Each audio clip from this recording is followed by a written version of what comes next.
시편 27편 14절에 있는 말씀, 한 절 말씀만 다 같이 함께 합독하여 보도록 하겠습니다. 시편 27편 14절 같이 함께 보겠습니다. 너는 여호와를 기다릴지어다.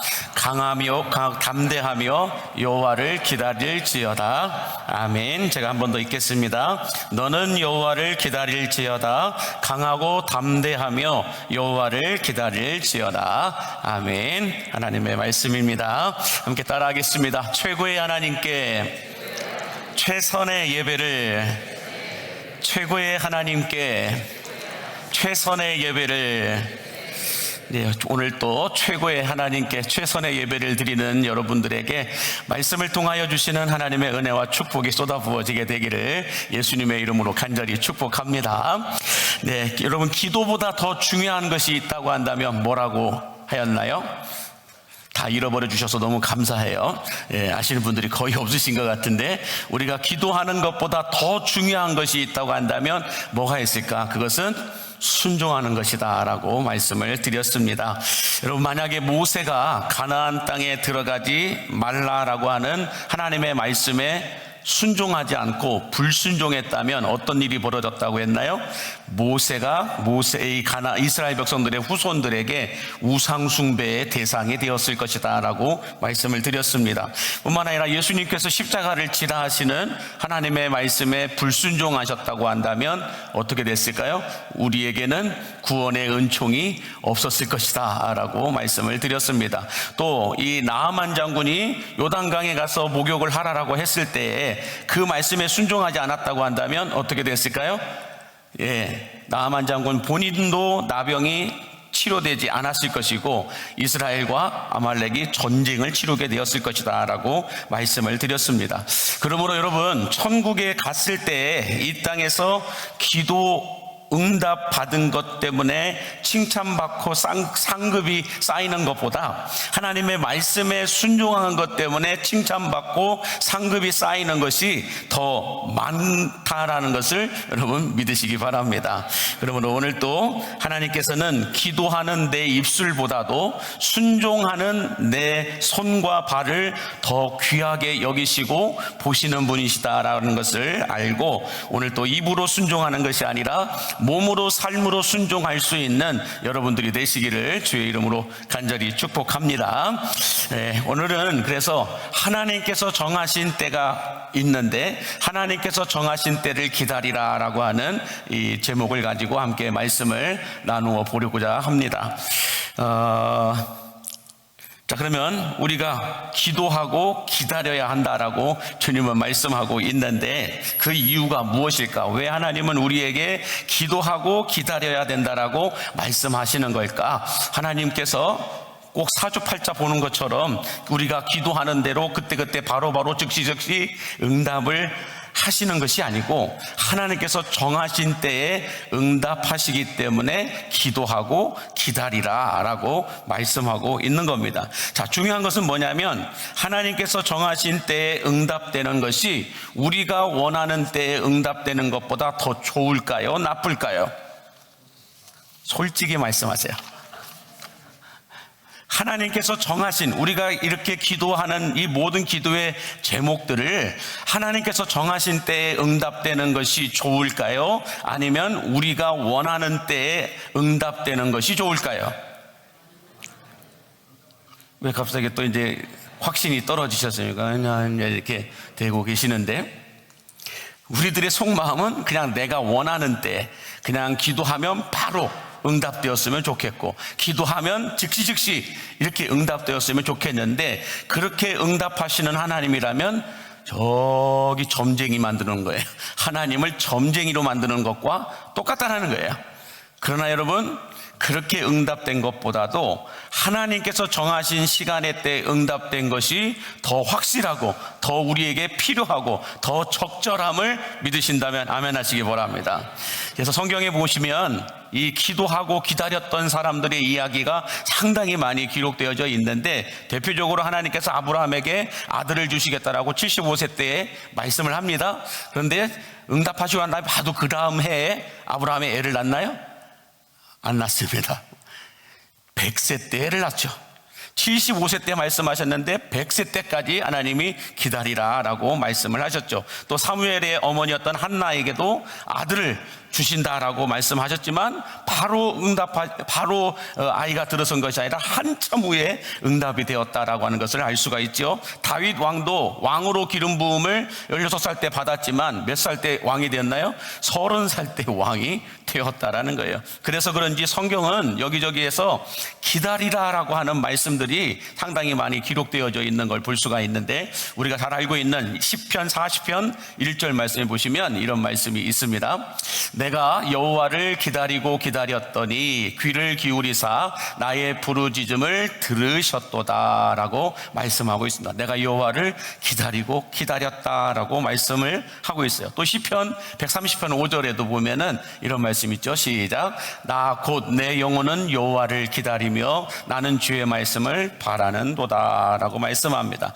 이처럼 하나님께서는 우리를 기도하게 하시고 기다리게 하시는 분이시다라고 성경에서는 계속 반복해서 말씀하고 있는데, 그런데 여러분들, 성경은 기다리라고 말씀하시는데 우리나라 사람들은 잘 기다릴까요? 못 기다릴까요? 우리나라 사람들 성질머리로는 기다리기가 상당히 힘듭니다. 그래서 우리나라 사람들의 DNA에는 빨리빨리, 더 빨리빨리, 빨리빨리, 겁나 빨리라고 하는 이런 DNA가 숨겨져 있어요. 그래서 이런 말들이 많이 만들어졌습니다. 한번 보여주실까요? 보시면은 한국 사람의 DNA를 보면 배달의 민족이라고 얘기를 하는데, 첫 번째, 사탕을 빨아먹지 않고 거의 깨물어 먹는 나라가 우리나라다라고 말하는. 여러분들 사탕 끝까지 이게 빨아서 먹었던 경험이 언제 있으신지 한번 생각을 해보세요. 빨다가 처음에는 빨아 먹다가 조금 지나면 그냥 오닥오닥 깨물어 먹고 그냥 끝나버립니다. 예, 그게 우리나라 사람들이라는 거예요. 또 여러분들 에스컬레이터를 타보셨을 텐데, 에스컬레이터 타보다 보면 백화점이나 뭐 지하철이나 뭐 이런 데 가다 보면은 에스컬레이터가 올라갔다 내려갔다 하는 게 있잖아요. 거기서 뛰는 사람들이 우리나라밖에 없어요. 뛰는 사람들이. 또 우리 자판기 커피, 제가 저희 교회 1층에도 자판기 커피가 있잖아요. 딱 보면은 대부분 제가 보니까요, 3명 중에 한 1.5배 정도는 뭐 하세요? 뚜껑을 열고 눌러놓고 뚜껑 열고 컵부터 잡고 이렇게 있는 사람들이 딱 있더라는 거예요. 자, 옆에 분에게 나는 아니다. 아니라는 거죠. 자, 하여간 커피 눌러놓고 뚜껑 열고 바로 손 넣어서 컵 잡고 있어요, 우리나라 사람들은. 그 다음에 또 뭐가 있을까요? 보여주시면, 컵라면에 물을 붓고 3분을 기다리지 못해서 덜 익은 면을 먹으면서 나는 꼬들면을 좋아한다고 말하는 나라가 우리나라라는 거예요. 나는 꼬들면 좋아해. 다 익지도 않았는데. 또 택시를 타고 내릴 때 결제하는 30초의 시간을 못 기다려가지고 택시비를 미리 결제해놓고 타는 콜택시 제도가 있는 나라가 좀 우리나라예요. 미리 돈부터 다 지불을 해놓고 타고 내릴 때 말없이 그냥 내립니다. 이게 이제 우리나라라는 거죠. 특히 남성분들의 경우 화장실 들어가면서 짚어 내리는 나라가 우리나라다라고 생각을 하는데, 우리 백분에게 나는 아니다. 나는 아니다. 뭐 이 외에도 여러 가지들이 많이 있을 수 있는데, 지금 우리가 6가지 제가 봤어요. 이 중에서 3가지 이상을 해본 경험이 있다라고 하시는 분들이 있다면 위대한 배달의 민족 후예이심을 믿으시기 바랍니다. 여러분, 위대한 배달의 민족의 후예들이시다라는 거예요. 자, 이처럼 한국은 이 속도에 대하여 민감한 나라가 우리 한국이다라고 말씀드릴 수 있는데, 근데 참 아이러니하게도 성경은 이렇게 말씀을 하세요. 한번 보여주시면, 속도보다 더 중요한 것은 방향이고, 그다음에 빨리 가는 것보다 더 중요한 것은 바르게 가는 것이다 라고 말씀하고 있습니다. 이걸 교회로 적용을 해보면은 우리 교회, 광림교회 신앙의 DNA를 이렇게 잡아보고 싶어요. 빨리 가는 것보다 바르게 가고, 빨리 부응하는 것보다 바르게 부응하는 것이 그게 더 좋은 것이다 라고 말씀을 드리고 싶습니다. 그러므로 우리 광림교회는 빨리 가는 것보다 바르게 가는 교회임을 믿으시기 바랍니다. 빨리 부흥하는 것보다 바르게 부흥하는 교회가 우리 광림교회임을 믿으신다면 아멘 하시기 바랍니다. 자, 그러면 여러분, 하나님께서는 왜 이렇게 우리에게 기도하고 기다리라고 말씀하시는 걸까? 그 이유들을 좀 생각해 보기를 원하는데, 하나님께서는 첫 번째 시간의 창조자이시고 시간을 다스리시는 주관자이심을 믿으시기 바랍니다. 하나님은 시간의 창조자이시고 시간의 주관자이시기 때문에 기도의 응답의 때를 우리가 정하는 것이 아니라 하나님이 정하신다라고 말씀하고 있다라는 것입니다. 그래서 하박국 2장 3절과 4절에 보면 이렇게 말씀을 하세요. 하박국서 2장 3절과 4절 시작. 이 묵시는 정한 때가 있나니 비록 더딜지라도 기다리라. 지체되지 않고 반드시 응하리라 라고 말씀합니다. 또 갈라디아서 6장 9절에도 우리가 잘 알고 있는 말씀이 있죠. 시작. 우리가 선을 행하되 낙심하지 말지니 포기하지 아니하면 때가 이름에 거두리라 라고 말씀합니다. 뭔가 때가 있다라는 거예요. 몸의 때가 아니고 하나님이 정하신 때가 있다라는 거예요. 또 다음 말씀이 뭐가 있을까요? 갈라디아서 4장 4절에도 이렇게 말씀해요. 때가 참에 하나님이 그 아들을 보내사 여자에게서 나게 하시고 라고. 여러분, 이 어떤 때라고 하는 말씀들이 성경에 상당히 많이 기록되어 있어요. 그런데 이 때가 어떤 때예요? 하나님이 정하신 때라는 거예요. 하나님이 정하신 때가 있는데 그때 응답이 되고 그때 역사가 일어나고 그때 일이 일어나고 그때 부흥이 일어나고 그때 하나님이 행하시는 일들이 일어난다라는 거예요. 모든 게 하나님이 정하신 때가 있다라는 걸 믿으시기 바랍니다. 우리들도 태어난 때가 있고 죽을 때가 있다라는 것이죠. 그래서 전도서 3장 1절에서 11절까지 보면은 엄청나게 많은 때를 쭉 나열해 놓고 있는 것을 볼 수가 있습니다. 이처럼 인간의 모든 기도와 소원은 하나님께서 정하신 때에 응답되어야 가장 안전함을 믿으시기 바랍니다. 자, 우리가 여기서 인정해야 할 것은 뭐냐면 언제나 하나님이 정하신 때가 우리에게 가장 좋은 때임을 믿으신다면 아멘 하시기 바랍니다. 믿으셔야 돼요. 안 믿어도 상관없어요. 그렇지만 언제나 우리가 믿든 안 믿든 상관없이 하나님이 정하신 때가 가장 안전하고 하나님이 정하신 때가 가장 우리에게 좋은 때임을 믿으시기 바랍니다. 그런데 우리는 그래요. 내 생각에는 지금 빨리 응답해 주시는 것이 가장 좋을 것 같은데, 그러나 아니라는 거예요. 하나님이 정하신 때가 가장 좋은 응답의 때임을 여러분 믿으시기 바랍니다. 자, 그렇다면 이걸 좀 비유로 성경에서 한번 찾아봤으면 좋겠는데, 기다림의 축복을 누렸던 사람들의 이야기를 좀 살펴보면은 우리가 구약에서 유명한 사람 중에 한 사람을 뽑는다면 요셉이라고 하는 사람을 소개하고 싶어요. 자, 요셉은 형들에 의해서 억울하게 애굽 노예로 팔려갔습니다. 거기서 또 애굽에서 성실하게 살았지요. 그런데 보디발의 아내 때문에 억울하게 누명을 쓰고 감옥에 갇히게 됩니다. 자, 여러분, 감옥에 억울하게 갇힌 요셉이 뭐 했을까요? 하나님 앞에 간절하게 억울함과 풀려남을 놓고 하나님께 기도하고 간구하였을 것이다 라는 것입니다. 얼마나 많은 기도를 했는지 여러분들 아마 우리가 상상하지 못할 겁니다. 그러나 하나님의 응답은 빨리 오지 않았습니다. 요셉의 마음만큼, 요셉의 절박한 마음만큼 하나님의 응답은 빨리 오지 않았다라는 거예요. 그러던 어느 날 술 맡은 관원장과 떡 맡은 관원장이 감옥에 들어오게 됩니다. 그러면서 이 술 맡은 관원장과 떡 맡은 관원장의 꿈을 이 요셉이 해석을 해줍니다. 요셉이 해석을 해준 대로 떡 맡은 관원장은 처형을 당하고 술 맡은 관원장은 복권을 하게 되었다라고 말합니다. 자, 이 술 맡은 관원장이 복권될 때에 요셉이 뭘 이야기했을까요? 복권 되시거든 나를 잊지 마십시오. 복권 되시거든 나를 기억하사 나를 풀어주십시오 라고 아마 부탁을 하였을 것입니다. 자, 며칠이 지나고 난 뒤에 이 술 맡은 관원장이 진짜 풀려나서 복권이 된다라는 소식이 이 요셉에게 들려왔습니다. 요셉의 마음이 어땠을까요? 드디어 나의 이 억울함의 시간이 끝나는구나, 드디어 나의 이 감옥 생활이 끝나는구나 하면서 하나님이 드디어 나의 이 기도를 응답해 주셨구나, 나도 이제 풀려나는구나 라고 생각을 했었을 것이다 라는 거예요. 그런데 안타깝게도 성경은 충격적인 말씀을 남겨놨습니다. 한번 볼까요? 창세기 40장 23절 시작. 술 맡은 관원장이 요셉을 기억하지 못하고 그를 잊었더라 라고 말씀하고 있습니다. 자, 요셉이 감옥 생활을 다 정리하고 이제 술 맡은 관원장이 복권이 됐기 때문에 나를 이제 풀어줄 거다. 풀어줄 때 그냥 풀어주지 않고 노잣돈이라도 이렇게 뭐라도 좀 주면서 아마 풀려나게 할 거다라고 부푼 기대를 하고 있었을 텐데, 그런데 성경은 요셉을 이 술 맡은 관원장이 기억하지 못했다, 잊었다라고 말씀하고 있습니다. 자, 여러분 왜 그랬을까요? 이 술 맡은 관원장이 기억력이 없어서 그랬을까요?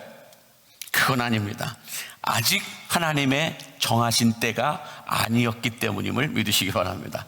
술 맡은 관원장이 기억력이 없어서 이 요셉을 잊어버린 것이 아니고요, 하나님이 정하신 때가 아니기 때문에 여러분들 요셉을 잃어버리게 했다라는 거예요. 자, 그렇다면 하나님이 정하신 요셉의 때는 언제였을까요? 이 술 맡은 관원장이 복권이 되고 난 이후 2년이 지나고 난 후에 하나님의 정하신 때가 오게 됩니다. 그 말씀이 창세기 41장 1절에 이렇게 말씀을 하죠. 같이 보겠습니다. 만 2년 후에 바로가 꿈을 꾼 중이라고 말합니다. 자, 요셉이 바로 왕의 꿈을 해석해 줌으로 인하여서 감옥에서 풀려나게 되는 은혜를 입게 되죠. 자, 요셉은 이 술 맡은 관원장이 풀려났다라는 이 소식을 듣고 그때는 기뻐했지만 2년 동안이나 소식이 없다라는 거예요.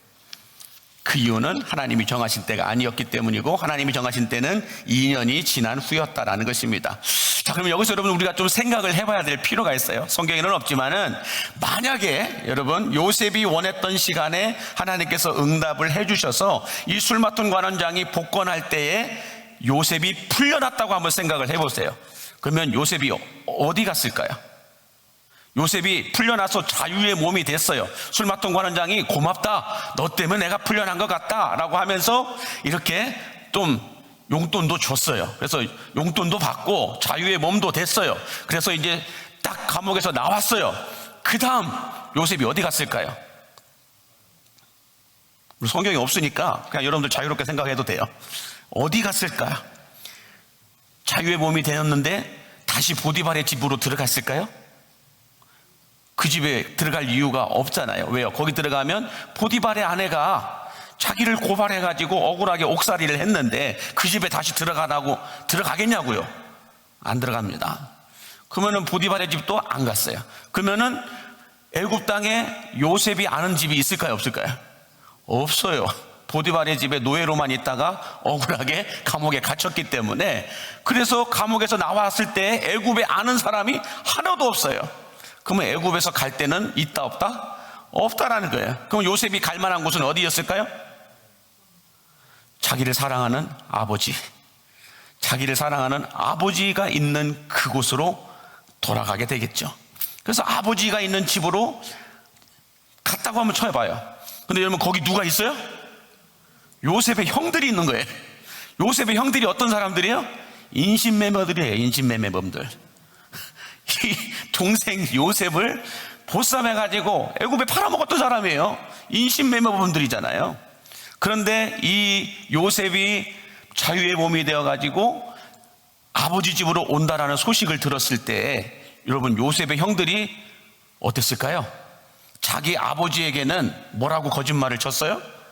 짐승에게 찢겨서 죽었다고 거짓말을 쳤어요. 자기 아버지한테는. 그런데 그 요셉이 집으로 돌아온다라는 소식을 들을 때 자기들의 거짓이 드러나고 자기들의 죄악이 드러나게 될 텐데 요셉의 형들이 가만히 있겠냐고요? 그렇지 않겠습니까? 그러면 어떻게 했을까요? 그때는 진짜 쥐도 새도 모르게 진짜 죽여버렸을 거예요. 그렇다고 한다면 요셉이 아버지가 있는 집으로 돌아가는 것도 안전해요? 아니에요? 그것도 위험해요. 안전하지 않고 위험하다는 거예요. 애굽에 갈 데도 없다라는 거예요. 그러므로 여러분 그날 술 맡은 관원장이 기억하지 못한 것이 요셉에게 오히려 은혜예요? 아니에요? 우리는 알죠. 요셉은 그때는 몰랐을겠지만은 우리는 성경을 통하여 객관적으로 보고 있기 때문에 술 맡은 관원장이 요셉을 잃어버린 것이 요셉에게는 은혜였다라는 거예요. 만약에 그걸 은혜를 잊지 않고 정말 풀려났다고 한다면 애굽에 갈 데도 없고 아버지 집에 가봤자 시부럽게 눈 뜨고 있는 형들이 또 자기를 가만 놔두지 않을 것이고 여기도 저기도 갈 데가 없었을 거라는 거죠. 오히려 풀려나는 것이 요셉에게는 더 악재라는 것입니다. 그래서 하나님이 2년을 더 기다리게 하시고 이제는 술 맡은 관원장의 꿈이 아니고 누구의 꿈을 꾸게 하게, 누구의 꿈을 해석하게 하세요? 애굽의 바로왕의 꿈을 해석하게 하였다라는 것입니다. 그러므로 여러분, 이 바로왕의 꿈을 해석하고 난 다음에 바로 즉각적으로 총리가 되죠. 총리가 되고 난 다음에 이제는 총리의 신분으로 자기 형들을 만날 때 그냥 만납니까? 아니에요. 철통 보안, 철통 경호를 받으면서 이 요셉이 자기 형들을 만나고 나중에는 아버지까지 만나게 되었다라는 것입니다. 자, 그러므로 여러분, 요셉이 기도하고 정한 때가 좋을까요? 아니면 하나님이 정하신 때가 좋을까요? 지금 이 말씀만 놓고 보더라도 요셉이 정한 때는 술 맡은 관원장이 나가자마자 빨리 자기를 풀어주기를 바라는 기도의 내용이 있었다고요. 그랬을 때 이 요셉이 원하는 대로 하나님이 바로 응답을 해주셨다고 한다면 술 맡은 관원장이 복권 내자마자 풀려났겠죠. 근데 풀려나고 난 이후에 갈 데가 없다라는 거예요. 더 막막해져 버린다라는 거예요. 그래서 하나님은 기다리게 하시는 거예요. 기다리게 하십니다. 그러다가 2년 후에 살짝 애굽의 바로왕을 꿈꾸게 합니다. 그리고 요셉한테 다 알려줘요. 그리고 난 다음에 이 바로왕의 꿈을 요셉이 해석하게 하고 바로 그냥 총리가 되게 해서 이제는 아버지 집에 갈 필요도 없어요. 애굽에 어디 가서 노예로 갈 이유도 없어요. 그냥 애굽의 2인자가 된 거예요. 관저에서 지낼 수 있게 되었다라는 거죠. 그러므로 여러분, 언제나 하나님이 정하신 때가 가장 안전하고 가장 좋은 때임을 믿으신다면 아멘 하시기 바랍니다. 네, 여러분들도 마찬가지예요. 기도해놓고 조바심 때문에 왜 하나님 빨리빨리 응답이 안 되게 하십니까? 왜 하나님 지체하십니까? 왜 더디십니까? 하나님, 내가 얼마나 지금 급한데요? 내가 지금 얼마나 힘든데요? 내가 지금 얼마나 아픈데요? 하나님 뭐하고 계십니까 지금? 하나님, 내 마음이 이렇게 괴롭고 힘든데요. 하나님, 언제까지 침묵하시려고 그러십니까? 언제까지 그냥 바라만 보고 계십니까? 하나님, 언제까지 침묵 수행을 하시려고 하십니까? 말씀해 주십시오라고 우리는 말할 때가 있지만, 그러나 하나님은 우리를 절대로 내버려 두지 않으시는 분임을 믿으시기 바랍니다. 고아와 같이 우리를 내버려 두지 않는다는 거예요. 불꽃 같은 눈으로 우리를 지키시고 보호하여 주시는 하나님께서 정하신 때를 기다리고 있음을 믿으시기 바랍니다. 우리들도 마찬가지예요. 교회 안에서 하나님, 우리 교회가 좀 빨리빨리 좀 부흥을 했으면 좋겠습니다. 이렇게 부흥해가지고 이 금요 성령 집회도 막 120명, 200명까지 모여서 같이 와 기도하는 소리가 났으면 좋겠고, 올해가 지나면 막 100명, 200명씩 등록해가지고 쭉쭉쭉쭉 부흥해 갔으면 좋겠고, 정말로 우리 교회가 생각했던 거 그 이상의 엄청난 부흥들이 좀 일어났으면 좋겠고, 우리 다음 세대들이 좀 건강하게 회복되어가지고 막 100명, 200명, 500명 이렇게 좀 성장했으면 좋겠고. 아멘 하는 사람 하나도 없잖아. 봐봐. 그렇잖아요. 목사만 한 달 났어요. 한 달. 저보다 믿음이 더 좋으신 거예요. 그건 하나님이 하실 일이니까 하나님이 정하신 때 알아서 하실 것이고, 그렇지 않겠습니까? 그럼 그런 믿음이시잖아요. 목사만 혼자 한 달 나가지고 뭐 하십니까? 하나님 제발 좀 이렇게 하고 있는데, 그러나 한 달이 나든 안 나든 상관없어요. 하나님은 하나님이 정하신 때에 응답하심을 믿으시기 바랍니다. 하나님이 정하신 때가 언제일까요? 하나님의 임계점이 차는 때예요. 우리의 영성 온도가 올라가서 하나님께서 정하신 임계점이 찰 때 부흥은 일어납니다. 그 임계점을 차기 위해서 계속해서 우리는 예배의 온도 올리고, 기도 온도를 올리고, 전도의 온도를 올리고, 말씀의 온도를 올리고, 계속해서 우리 영성 온도를 올려야 할 줄로 믿습니다. 계속 올리다 보면 내가 1도 올리고, 또 그 다음 또 1도 올리고. 그러면 여러분들 주일날 그렇게 바쁘지 않으시면 일부부터 오후까지 다 예배 드리세요. 그냥 제발 좀 드리세요. 그냥 난 주일 1부 예배 한번 드렸으니까, 2부 예배 드렸으니까, 3부 예배 드렸으니까 내가 할 수 있는 최선의 예배는 3부 예배 한 번이야. 내가 드릴 수 있는 최선의 예배는 2부 한 번이야. 그렇게 생각하지 마시고, 솔직히 집에 가서 급한 거 없잖아요. 집에 가가지고 급하게 하실 일이 없으시고 그냥 몸이 좀 피곤해서 힘들다 하면 여기서 그냥 주무세요.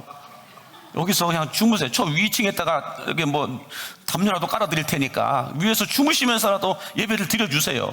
그래서 1도를 올리고, 그렇게 1도를 올리고 계속해서 내가 일주일에 그래도 우리 교회의 영성온도 10도는 올리겠다라는 마음으로 새벽에도 나오고 모든 공예배 때 나와가지고 올리고 이렇게 해서 성도들이 올리다 보면은 그럼 분명히 하나님이 정하신 임계점에 빨리 차지게 될 줄을 믿습니다. 임계점이 딱 차면 여러분 뒤집어지는 역사가 있다는 거예요. 예? 그러므로 여러분들, 내가 원하고 바라고 기도하는 기도의 제목들이 빨리 응답되기를 원하거든 하나님이 정하신 때가 있음을 알고 온도를 올리는데, 영성 온도를 올리는데 여러분들 힘쓰시기 바랍니다. 마찬가지로 우리 교회를 통하여 하나님께서 내게 부어주시는 복을 받아 누리기를 원하신다고 한다면 여러분 어떻게 하셔야 돼요? 교회의 영성 온도를 올리셔야 돼요. 교회의 영성 온도가 올라가지 않고 냉랭한 상태에서는 교회를 통하여 우리에게 복을 주시고 예배를 통하여 우리에게 은혜를 베푸시는 그 하나님의 은총을 우리가 받아 누릴 수가 없다는 거예요. 그래서 어떻게든 교회의 영성 온도를 올려야 돼요. 불을 지펴야 할 줄로 믿습니다. 그러면 여러분들이 성령의 장작개비가 되실 수 있게 되기를 바랍니다. 장작개비 하나 가지고는 빨리 불이 안 타요. 근데 막 이렇게 몇 개 다 올려놓으면 다 올라가잖아요. 불장난은 저만 해봤나 보네요. 이렇게 장작개비 막 쌓아서 올려놓으면 불이 겁나게 빨리 이렇게 타 올라가잖아요. 근데 그냥 나뭇가지 하나 올려놓고 이렇게 빨리 안 타냐라고 하면은 그게 이상한 거죠. 그러므로 여러분들은 성령의 불을 타오르게 하는 장작개비들이심을 믿으시기 바랍니다. 우리 옆에 분에게 당신은 장작개비입니다. 시작.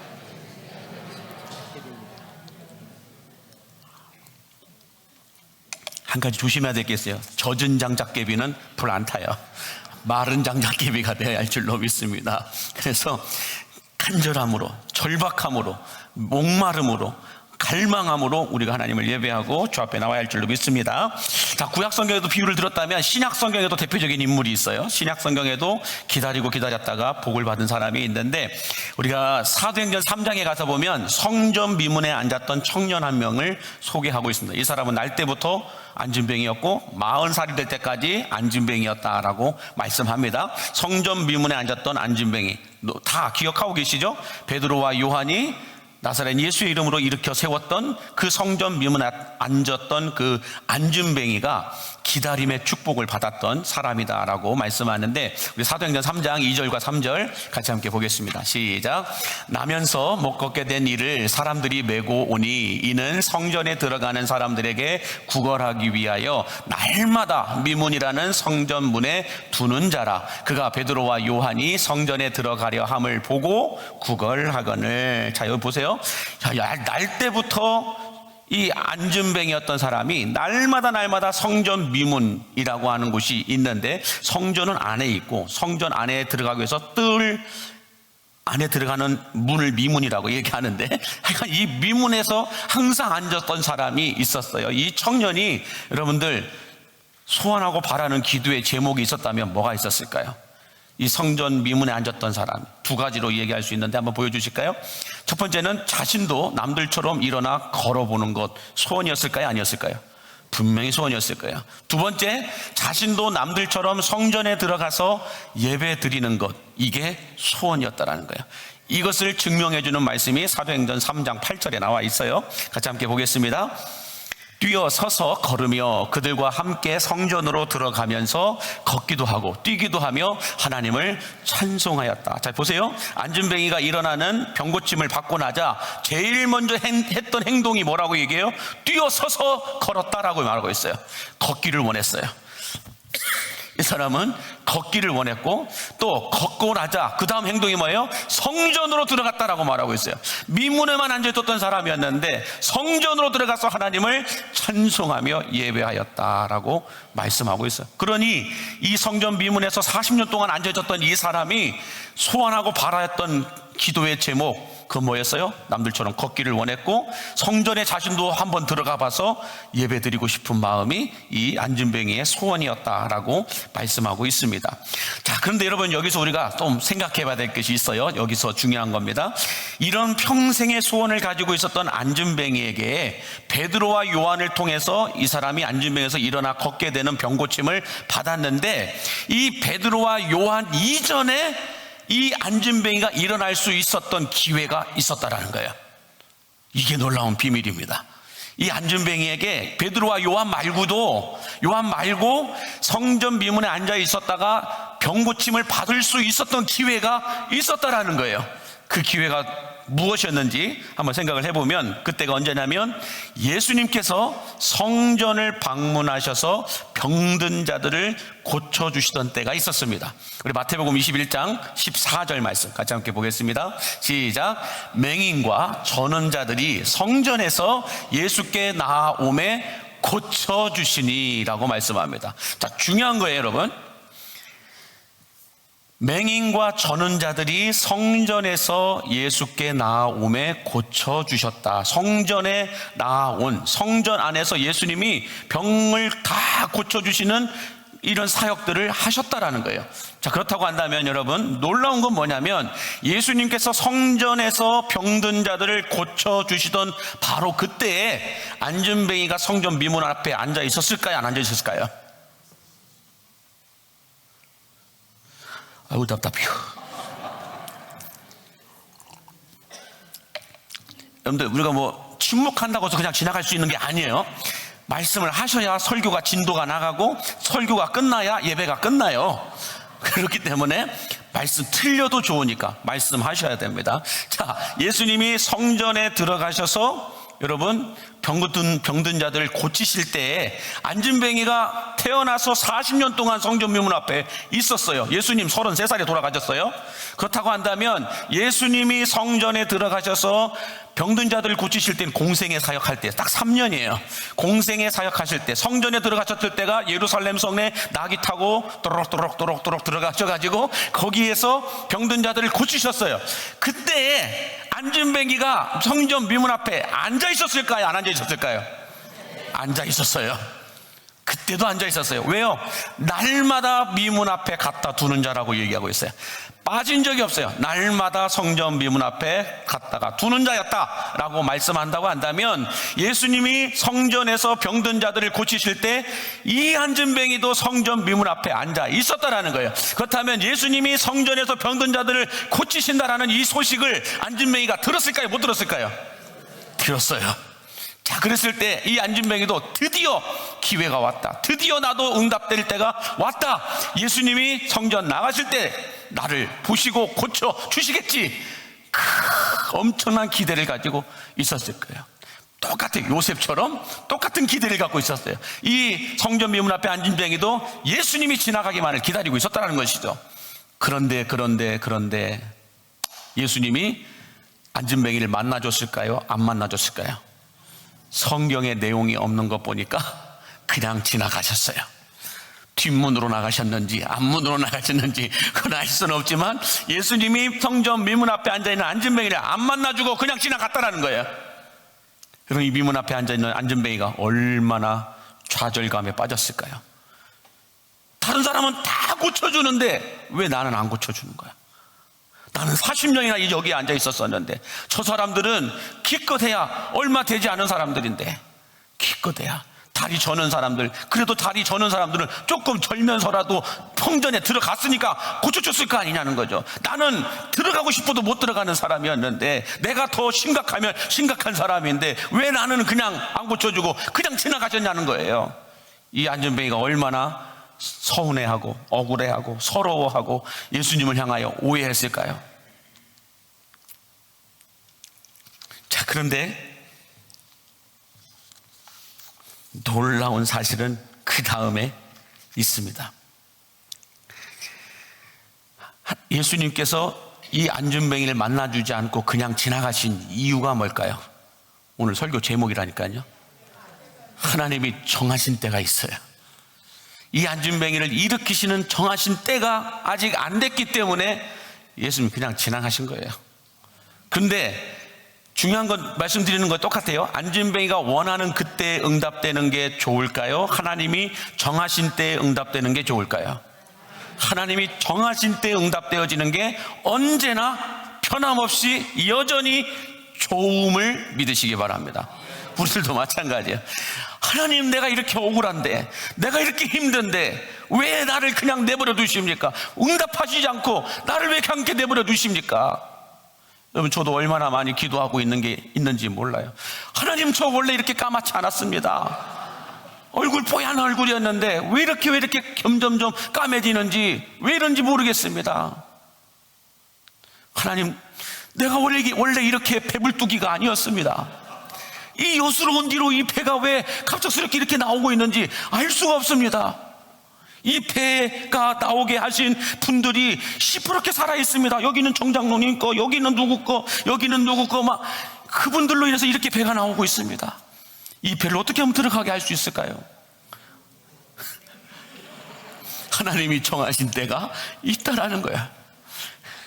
자, 아마 이 안진뱅이도 그랬을 거라는 겁니다. 그랬을 테지만 안진뱅이 입장에서는 여러분, 화딱지가 났을까요? 안 났을까요? 화났을 거예요. 서운했을까요? 안 서운했을까요? 서운했다니까요. 우리들도 마찬가지예요. 신앙생활 하면서 서운한 게 있어요, 없어요? 왜 교회가 나를 안 알아줄까? 내가 누군데? 왜 목사님이 나를 안 알아줄까? 내가 누군데? 왜 목사님이 나를 이렇게 안 해주실까? 이렇게 안 해주실까? 남들은 악수를 두 손으로 하는데 왜 나는 한 손으로 해줄까? 이런 거 가지고 따지시는 분들이 있어요. 제발 여러분, 그렇게 하지 마십시오. 두 손으로 하거나 한 손으로 하거나 똑같은 유목사의 손이에요. 한 손으로 하면은 은혜가 덜 되고 두 손으로 하면 능력이 더 임하나요? 그런 주술적인 믿음을 갖고 가지지 마세요. 또 악수 안 해줬다고 일주일 동안 삐져가지고 예배도 안 나와. 그러지들 마세요, 제발. 하나님이 정하신 때에 악수를 할 겁니다. 하나님이 정하신 때에 악수를 해줄 거니까 여러분, 그냥, 근데 알고 보면 여러분들, 제가 악수를 안 해준 거예요? 여러분이 연문으로 나간 거잖아요. 왜 연문으로 나가요? 그냥 악수를 하고 가시라고. 그래서 제가 어떻게든 악수를 한번 하려고 연문에 밑에 가서 안 서 있고 여 앞에 서 있잖아요. 이 앞에 서 있는데 또 이 틈을 노려서 문 열어놓은 대로 오지 않고 꼭 연문으로 나가. 연문으로. 이 1층에서도 활짝 열어놓은 대문으로 안 오고 저 옆에 연문으로 가. 근데 나이러니하게 이 중간에 두 개 문 열어놓은 데 있는데 꼭 한쪽 문 여기다가 나간단 말이야. 저 문을 우리 관리지사님 그냥 못을 박아 놔버리세요. 못 나가게. 왜 또 아멘 하세요? 그렇게 이게 양쪽 문 열어놓고 이쪽으로 넓은 문으로 나오라고 거기서 내가 서 있는데, 악수하겠다고 서 있는데 꼭 옆문으로 나가시는 분들이 있어요. 그러니까 어쩔 수 없어요. 하나님이 정하신 때가 있습니다. 그때 볼 거라고 보고요. 자, 어디까지 갔죠? 자, 아무튼 이 안진뱅이가 예수님이 자기를 그냥 지나치신 거에 대해서 서운한 마음도 있고 마음 아픈 마음도 있고 그렇게 하지만 우리는 알죠? 하나님이 정하신 때가 있다라는 거. 근데 안진뱅이는 그때는 알았어요? 몰랐어요? 몰랐기 때문에 서운한 거예요. 자, 그래서 예수님이 이제 십자가에서 죽으시고 부활하셨고 승천하셨습니다. 그래서 오순절 마가다락방에 성령이 임했어요. 성령이 임한 베드로와 요한이 성전에 기도하러 들어갈 때, 그때 이제 안진뱅이를 만납니다. 안진뱅이를 만나서 그 안진뱅이를 예수 그리스도 이름으로 일어나 걸으라고 합니다. 그때 여러분, 안진뱅이가 뭐라고 했을까요? 또 예수야? 그때 그 예수님이 병든 자들 다 고쳐준다고 했는데 나만 안 고쳐주고 그냥 지나갔다라는 거예요. 나 상처받았어. 교회 옮길래. 나 상처받아서 성전 미문 앞에 안 앉아있어. 딴 데 가서 앉아있을래. 이렇게 했을 수도 있다는 거죠. 그러나 하여간 이 성전 미문 앞에 앉아있는 사람에게 베드로와 요한이 와서 예수의 이름으로 일으켜 세웁니다. 그 사건으로 인해서, 이 안진뱅이가 일어나는 사건으로 해서 어떤 일이 벌어졌을까요? 예루살렘 성에 뒤집어지는 역사가 그때부터 시작되게 됩니다. 유월절 제사를 드리러 왔던 200만 명에 가까운 유대인들이 예루살렘 성에 다 모였어요. 근데 안진뱅이가 일어났어요. 이 안진뱅이가 몇 년 동안 앉아 있었다고요? 40년 동안. 그러면 40년 동안 유월절 제사를 드리러 왔던 수많은 사람들이 성전 미문에 앉아 있는 이 안진뱅이 봤을까요? 안 봤을까요? 봤어요. 누군지도 알아요. 얼굴도 다 알아요. 우리 교회 대형이 모르는 사람이 있어요? 모르시는 분은 아직 초신자예요. 우리 교회 대형이 모르는 사람이 없어요. 새벽에도 나와가지고 모든 사람들의 이름을 다 알아요. 딱 그냥 차 문 내리자마자 이렇게 하면서 저를 인사하고 알려주고, 여러분들 찬양도 얼마나 크게 부르는지 몰라요. 여러분들 우리가 1층에서 지금 새벽 예배 드리고 있지 않습니까? 1층에서 예배 드리고 있는데 우리는 한 음을 내려서 찬양을 불러요. 대영이는 아니에요. 원음 그대로 끝까지 혼자 다 불러요. 대단한 녀석이에요. 대영이가 몇 살인지 아세요? 40살이 넘었어요. 40살인가요? 대영이가? 어린 나이가 아니에요. 자, 그런데 이 성전 비문 앉은 사람을 수많은 유대인들이 유월절 때마다 와갖고 봤기 때문에 모르는 사람이 아니었다고요. 그런데 이 사람이 일어나 걸었단 말이에요.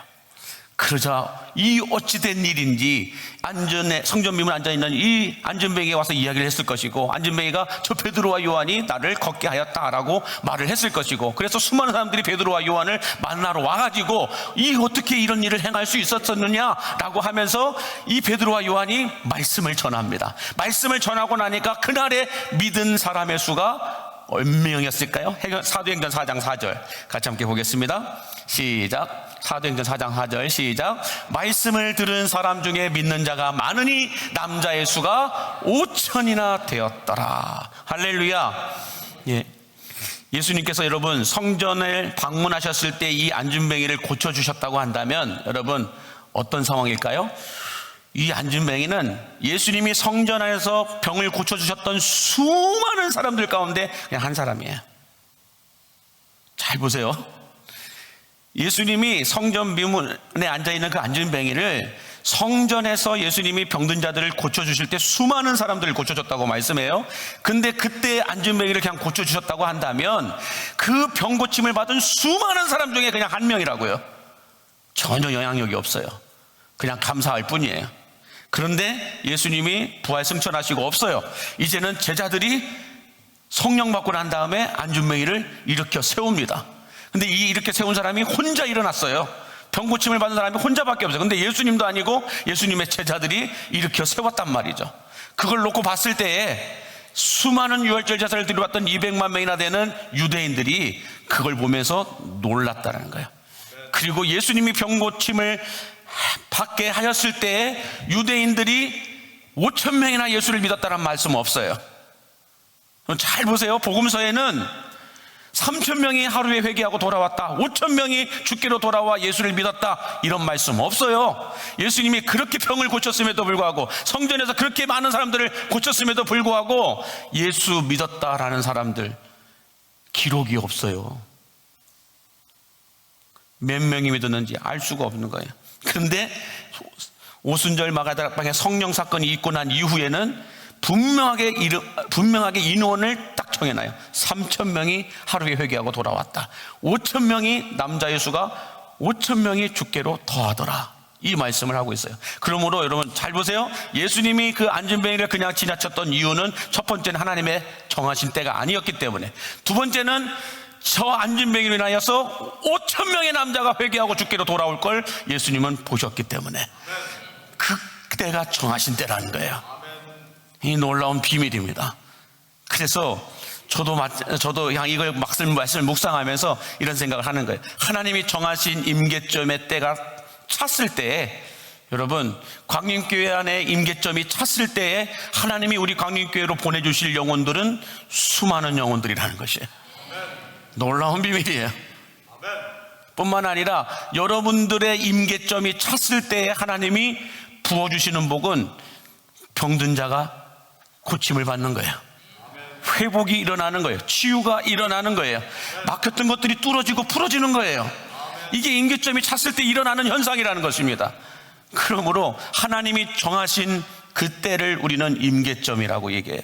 그 임계점이 영성 온도가 올라갔을 때라는 것이죠.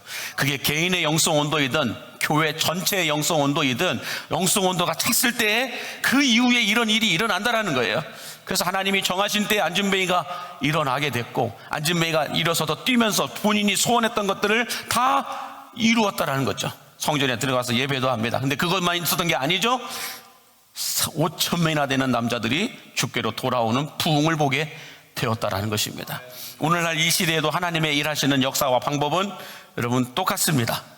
그래서 전 세계에 우리가 지난번에 영화관에서 부흥을 통하여 보았듯이 이 시대에도 하나님의 일하심과 부흥의 역사는 일어나고 있어요. 근데 어떻게 일어났을까요? 그곳에 하나님의 정하신 때가 되었을 때, 하나님께서 정하신 임계점이 그 나라에 찼을 때, 그 교회에 찼을 때, 그 사람에게 찼을 때에 부흥이 일어났다는 거예요. 그러면 여러분, 부흥을 사모하시기 바랍니다. 부흥은 여러분들 그냥 숫자 늘어나는 게 부흥이 아니에요. 그렇게 조금 낮게 보지 않았으면 좋겠어요.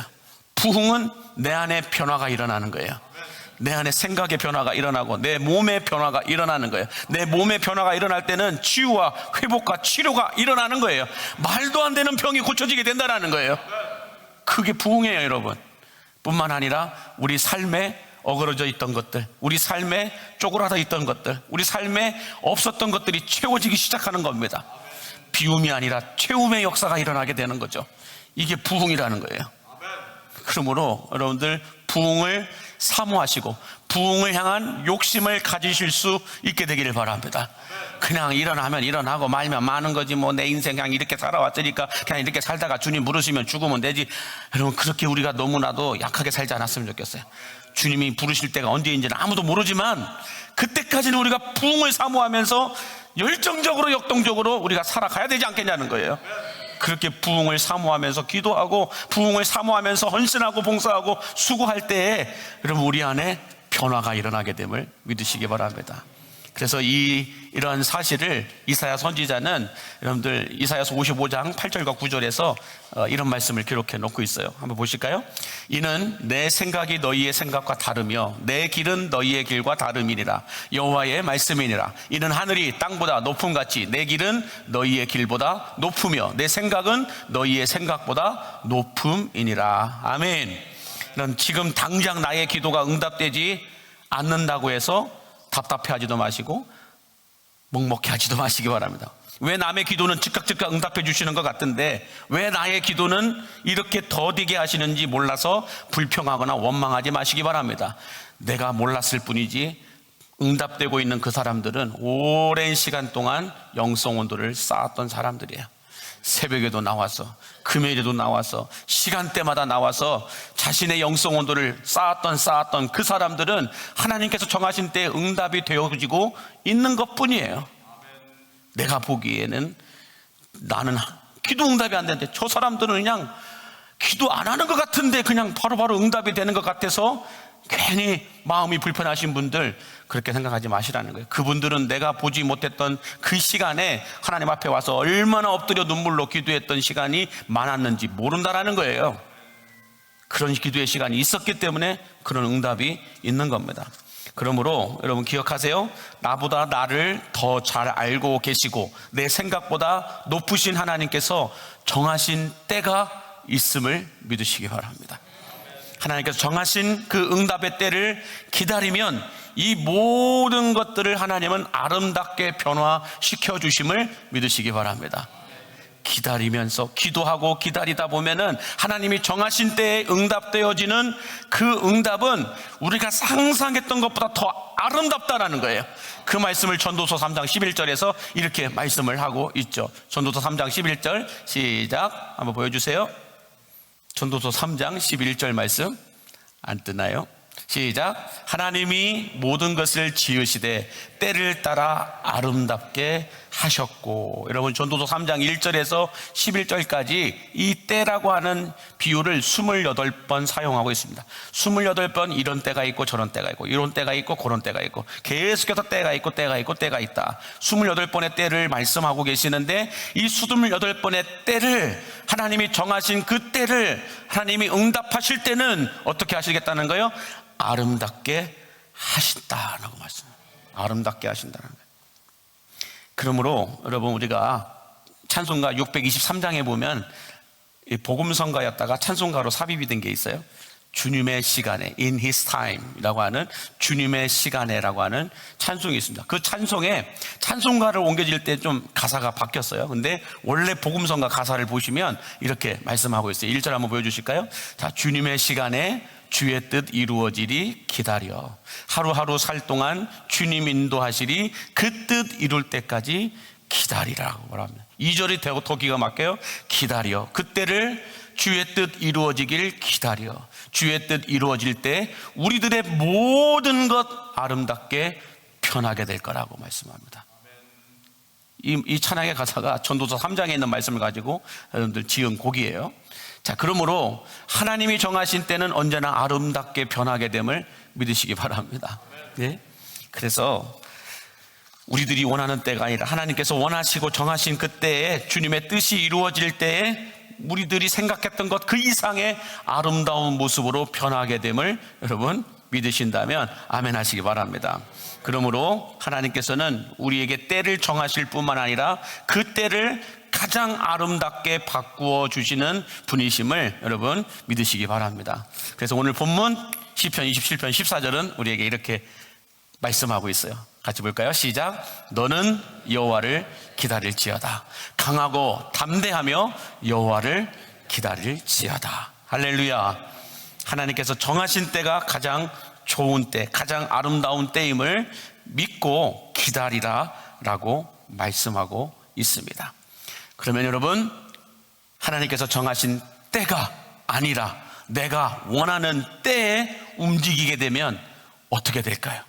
하나님이 정하신 때를 기다리지 못하고 내가 내 힘으로, 내 생각으로, 내 속에 오른 대로, 내 욕심대로, 내 감정대로, 내 욕구대로, 욕망대로, 욕정대로 확 움직여버리면 어떻게 될까요? 그것은 다음 주 금요일 날 말씀을 드리도록 하겠습니다.